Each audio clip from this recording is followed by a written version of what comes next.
derrière les stars de cinéma, vous ouvre une fois de plus les coulisses fascinantes du monde des célébrités. Mais aujourd'hui, ce n'est pas un simple secret de tournage ou une anecdote d'acteur que nous allons explorer. Non, c'est une histoire d'amour bien réelle, intime et longtemps gardée dans l'ombre, une histoire que personne n'avait vraiment vu venir. Cyril Ferraud, le présentateur solaire, toujours souriant et plein d'énergie à l'écran, a fait une révélation qui a surpris le public français. Il s'est marié. Oui, vous avez bien entendu. L'homme que l'on croyait marié uniquement à son métier et à la télévision a dévoilé un pan totalement inconnu de sa vie privée.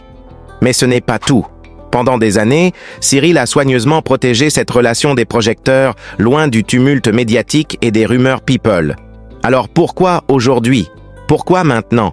Que s'est-il passé dans sa vie pour que ce secret, gardé comme un trésor, soit enfin révélé au grand jour?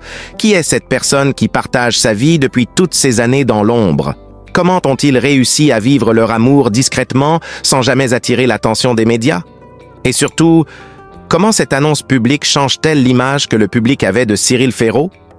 Dans cette vidéo, nous allons remonter le fil de cette histoire d'amour hors du commun, entre moments de complicité discrète, apparitions subtiles et indices que personne n'avait vraiment remarqués, jusqu'à aujourd'hui. Vous allez découvrir un Cyril Ferraud plus humain, plus vulnérable, mais aussi plus amoureux que jamais. Accrochez-vous, car ce que vous pensiez savoir sur l'homme derrière le sourire va être bouleversé. Entrez avec nous derrière les projecteurs, là où la vraie histoire commence. On croit souvent connaître les gens qu'on voit tous les jours à la télé. On s'imagine qu'ils nous ressemblent un peu, qu'on comprend leur vie, qu'on devine ce qui se passe derrière leur sourire. Cyril Ferraud, tu le connais sûrement, le mec solaire, toujours là pour mettre l'ambiance, toujours parfait, toujours gentil, un sourire taillé pour l'écran, une énergie qui traverse l'objectif. Mais ce que tu ne vois pas, ce que personne ne voyait, c'est qu'il n'a jamais été seul. Ce n'était pas un coup de foudre sous les projecteurs, pas un amour de plateau, pas un flirt médiatique, c'était discret, presque banal. Deux personnes qui se croisent, se parlent, se trouvent, rien à prouver, rien à publier. Et puis, ça s'est installé, naturellement, lentement, comme une chanson qu'on découvre au fil des écoutes et qui devient vite ta préférée sans que tu saches vraiment pourquoi. Il a choisi de ne rien dire, pas par honte, pas par peur, mais parce qu'il savait à quel point ce qu'ils avaient méritait d'être protégé. Le monde regarde, juge, interprète. Alors il a tiré les rideaux, et derrière, ils ont vécu leur histoire. Comme tout le monde, avec des matins doux, des disputes idiotes, des silences qui rassurent, des moments à deux qu'on garde pour soi. Pas de story, pas de like, pas de hashtag. Le temps a passé. Les saisons sont venues, reparties, lui, à l'antenne, elle, dans sa vie, des projets, des voyages, des rêves partagés, des promesses faites les yeux dans les yeux. Et au fond, ce n'était pas une prison, cette discrétion, c'était une bulle, un abri. Parce qu'aimer, parfois, c'est aussi savoir se taire. Mais il arrive un moment où on n'a plus envie de se cacher, pas pour exhiber, pas pour provoquer, mais parce qu'on se rend compte que le silence devient plus lourd que les mots.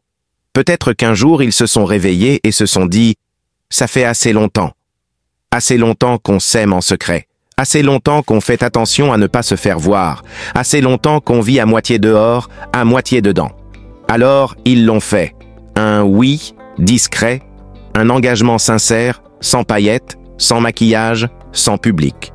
Juste eux deux. Et peut-être quelques proches. Pas pour faire la une, mais pour faire un pas de plus. Pas pour choquer, mais pour respirer librement.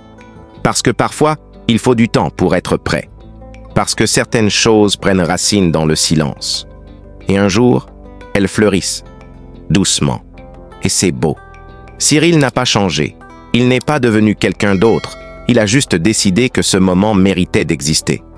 De sortir de l'ombre, il a décidé de dire « Voilà, je suis heureux, et je veux le dire, une bonne fois. » Rien de spectaculaire, pas de buzz, pas de show, juste un homme qui aime depuis longtemps, et qui enfin n'a plus peur de le dire.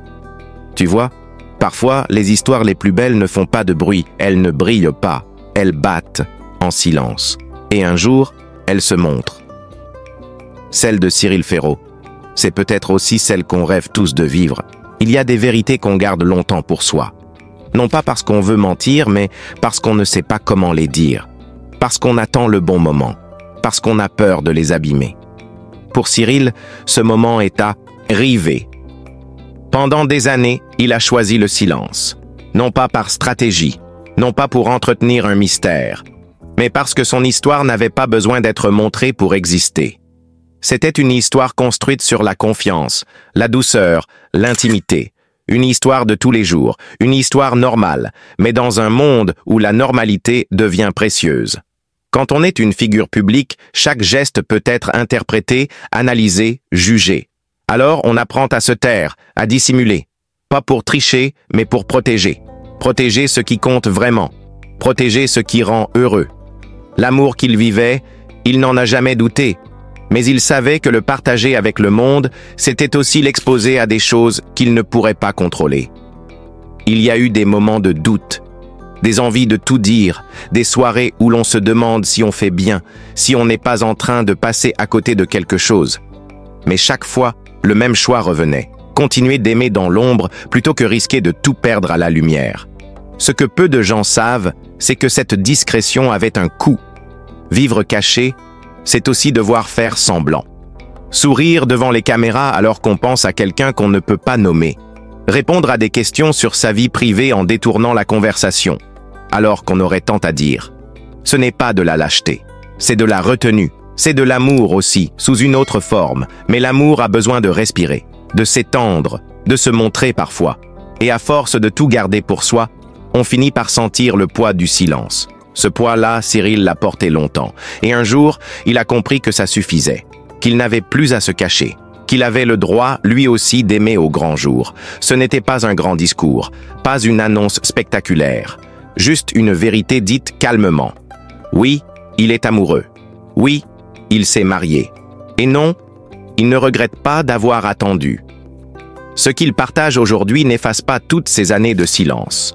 Au contraire, cela les rend plus fortes. Cela prouve que ce qu'il a vécu était réel, sincère, profond.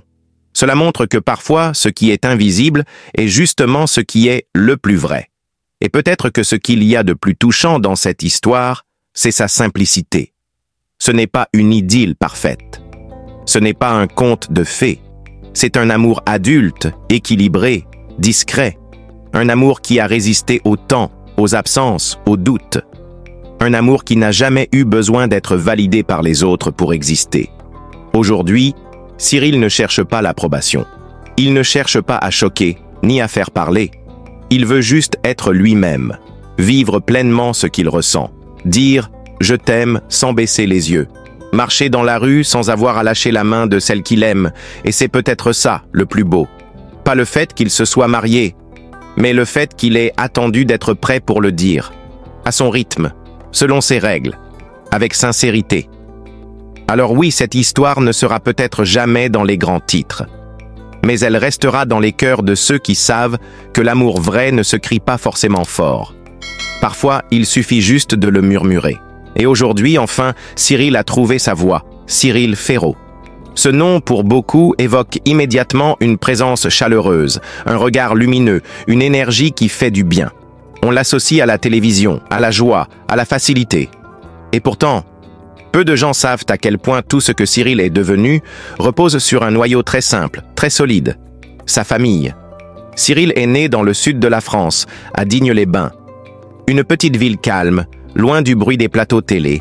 Et c'est là, dans cette région paisible, qu'il a grandi, entouré de l'amour discret mais profond de ses parents.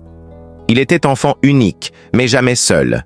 Il y avait toujours une main tendue, toujours une voix douce pour lui dire qu'il pouvait rêver et surtout qu'il avait le droit d'essayer. Son père, Michel, était un homme de principe, pas du genre à parler fort ou à imposer sa voix, mais plutôt quelqu'un qui montrait l'exemple par le geste. Il aimait la précision, le travail bien fait. Cyril l'observait souvent en silence, fasciné par la patience dont il faisait preuve.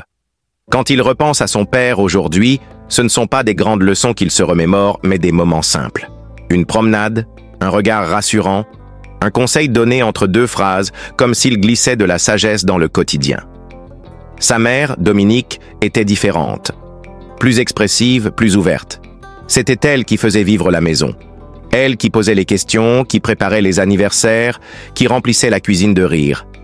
Elle a toujours été cette présence stable, un peu magique, sur qui on peut s'appuyer sans avoir besoin de demander. Même aujourd'hui, alors qu'elle vit à des milliers de kilomètres, leur lien n'a jamais été rompu. Il y a entre eux une sorte de fil invisible. Il y a entre eux une sorte de fil invisible que ni le temps ni la distance ne peuvent couper. Dans sa jeunesse, Cyril n'était pas celui qui cherchait à briller. Il aimait raconter, faire rire, imiter, mais toujours dans un cercle restreint. Il n'imaginait pas encore que cela deviendrait sa vie. Ce sont ses parents qui l'ont encouragé, discrètement mais fermement, à poursuivre ce qu'il aimait. Ils n'ont jamais ri de ses rêves. Ils les ont pris au sérieux. Et ça, c'est peut-être ce qui l'a le plus marqué. Mais même dans les plus belles histoires, il y a des épreuves. Quand son père est tombé malade, le monde de Cyril a vacillé. L'homme solide, celui qui ne pliait jamais, devenait soudain fragile. Il n'en a pas parlé publiquement ou très peu. Il continuait à sourire à l'écran, à animer, à faire ce qu'on attendait de lui. Mais en coulisses, c'était une autre histoire. Des allers-retours, des silences lourds, des instants de peur. Et puis un jour, son père est parti. Et dans ce départ, il a laissé un vide que rien n'a comblé. Mais il a aussi laissé une force. Quelque chose que Cyril porte encore aujourd'hui. Une façon de se tenir droit, même quand tout semble s'effondrer. Avec sa mère, le lien est resté vivant, presque plus fort qu'avant. Ils se parlent souvent, partagent leur petit bonheur, s'envoient des photos, des messages. Elle n'est pas seulement sa mère, elle est aussi devenue sa confidente, son repère. Et puis, il y a une autre forme de famille, plus récente, plus discrète aussi. Cyril est devenu père, et même si ce moment-là, il l'a gardé pour lui pendant longtemps, ceux qui l'aiment ont senti le changement. Dans sa façon de parler, dans son regard, dans les priorités qu'il choisissait. Avoir un enfant, c'est quelque chose qu'il n'avait jamais vraiment prévu. Mais quand c'est arrivé, ça a tout déplacé. Toutes les certitudes, toutes les habitudes. Il a découvert une autre forme d'amour, un amour brut, immédiat, exigeant, un amour qui ne demande rien, mais qui prend tout. Et il s'est surpris à dire des phrases qu'il avait entendues de son propre père, à refaire des gestes qu'il croyait oublier. C'est peut-être ça, le plus fort. La manière dont la famille se transmet. Non pas dans le sang ou dans les noms, mais dans les gestes répétés, dans les mots simples, dans les valeurs qu'on ne questionne même pas. Aujourd'hui, si on regarde Cyril Ferraud à la télévision, on peut croire que tout lui est facile, mais ce qu'on ne voit pas, ce sont les racines, celles plantées profondément dans la terre de son enfance, celles nourries par l'amour d'un père, la présence d'une mère, la naissance d'un enfant. Ce qu'il est, ce qu'il transmet, c'est le reflet de cette famille-là. Une famille qu'il protège, qu'il aime, qu'il honore à sa manière. Et quand il sourit à l'écran, il y a toujours, quelque part derrière ce sourire, un écho de cette vie qu'il a construite loin des projecteurs. Une vie vraie, une vie simple, une vie de famille. Quand on regarde un homme comme Cyril Ferraud, toujours parfaitement préparé, toujours souriant, toujours disponible, on ne pense pas immédiatement à ce qu'il a fallu pour construire cette façade.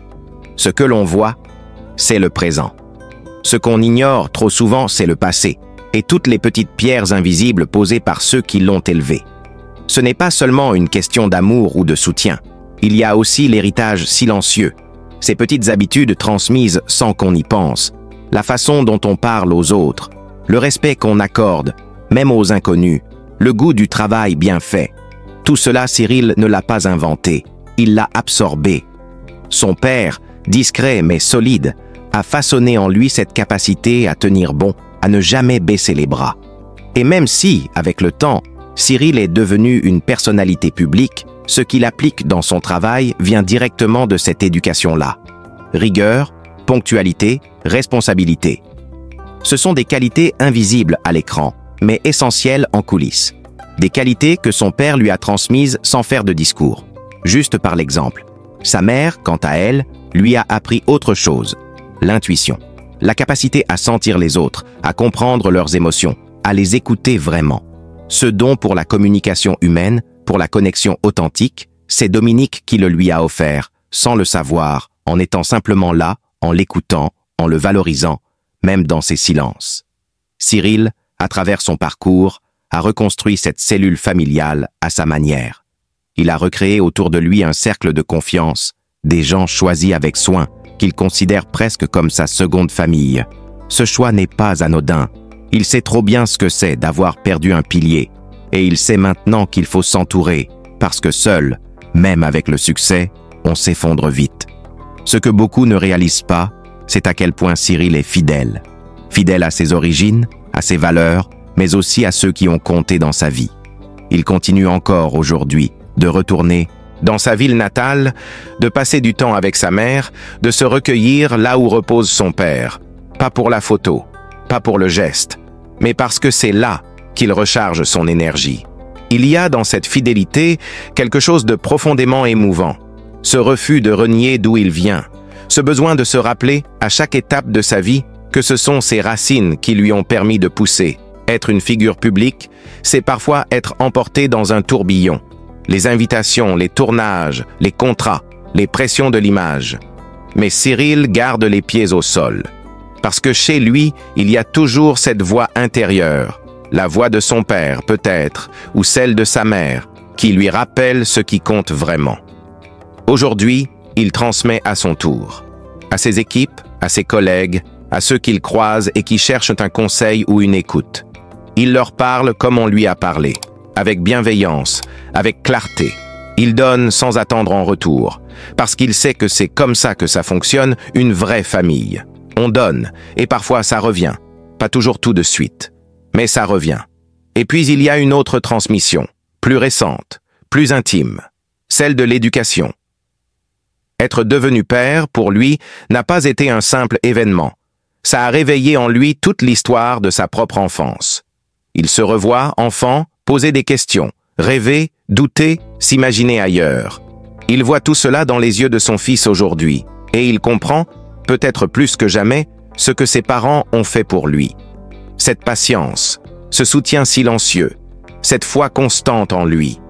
Il comprend aussi la peur, celle de ne pas être à la hauteur, celle de décevoir. Mais il avance, comme eux l'ont fait, un jour après l'autre, en essayant de faire du mieux possible. Ce qu'on ne voit pas quand Cyril sourit à l'écran, c'est tout ce qu'il porte derrière ce sourire. Des souvenirs heureux, des douleurs, des absences, mais aussi des promesses. Celle de rester fidèle à lui-même, celle de continuer d'aimer ceux qui l'ont formé, et surtout, celle de transmettre à son tour cette force tranquille que seule la famille peut donner. On pourrait croire que quand on entend le nom de Cyril Ferraud, on imagine tout de suite les projecteurs, les studios, la télé. Mais au-delà des lumières, il y a un monde que peu connaissent, celui de ses biens, de ce qu'il a construit avec ses efforts, ses choix, ses rêves. Le patrimoine, ce n'est pas seulement une somme d'argent ou de possessions, c'est aussi le reflet d'une vie, d'un chemin. Et celui de Cyril, même s'il reste discret, a ses propres secrets. D'abord, il faut comprendre que Cyril ne ressemble pas à ces stars qui exhibent leur fortune sur les réseaux sociaux, qui jouent avec le luxe comme un trophée. Pour lui, la richesse a une autre signification. Elle se traduit souvent par la stabilité, par ce qui peut durer dans le temps, pas par le clinquant. La maison qu'il a choisie, par exemple, loin des grandes villes, dans un coin tranquille, est plus qu'un simple lieu de vie. C'est un refuge, un endroit où il peut se déconnecter du tumulte du métier. Ce bien immobilier, il l'a acquis avec patience, comme un artisan qui façonne son ouvrage. Chaque détail a son histoire, chaque pièce porte sa trace. Mais la vraie richesse, celle qui ne s'affiche pas sur un bilan financier, c'est aussi son investissement dans ce qui lui tient à cœur. Derrière l'image de l'animateur souriant se cache un homme qui a su faire fructifier sa passion, transformer son talent en quelque chose de concret. Sa carrière, c'est un capital précieux, bâti par des années de travail acharné, de nuits sans sommeil, de refus aussi. Cette carrière, c'est sa plus grande propriété, un trésor invisible que personne ne peut lui enlever. On peut aussi évoquer ses choix personnels, qui disent beaucoup de lui. Il n'a jamais cédé à l'appât du gain facile. Ses contrats, il les sélectionne avec soin, préférant la qualité à la quantité, ce qui donne un reflet fidèle de sa personnalité, authentique, exigeante, posée. Il y a bien sûr les biens matériels, voitures, voyages, cadeaux, mais même là, Cyril reste mesuré. Il apprécie ce qu'il a, mais sans ostentation. Ce qui compte pour lui, c'est de pouvoir partager, offrir à ceux qu'il aime un confort, une sérénité, plus qu'un luxe ostensible. Son patrimoine, c'est aussi la confiance qu'il a bâtie avec ceux qui l'entourent. Collaborateurs, amis, famille. Cette richesse relationnelle, souvent négligée, est pour lui essentielle. Elle garantit un équilibre, une paix intérieure, qui à son tour se traduit en succès durable. Peu à peu, en regardant cette vie qu'il construit, on comprend que le vrai trésor de Cyril, ce n'est pas ce qu'il possède, mais ce qu'il transmet. Que ce soit par son travail, ses valeurs ou son engagement, il laisse derrière lui des traces qui valent bien plus que des chiffres. Alors oui, il y a des chiffres, des biens, des comptes, des contrats. Mais c'est dans ce mélange subtil de humain et de matériel que se trouve la vraie richesse de Cyril Ferraud. Une richesse discrète, mais solide. Une richesse qui pousse à regarder au-delà des apparences, à comprendre qu'être riche, ce n'est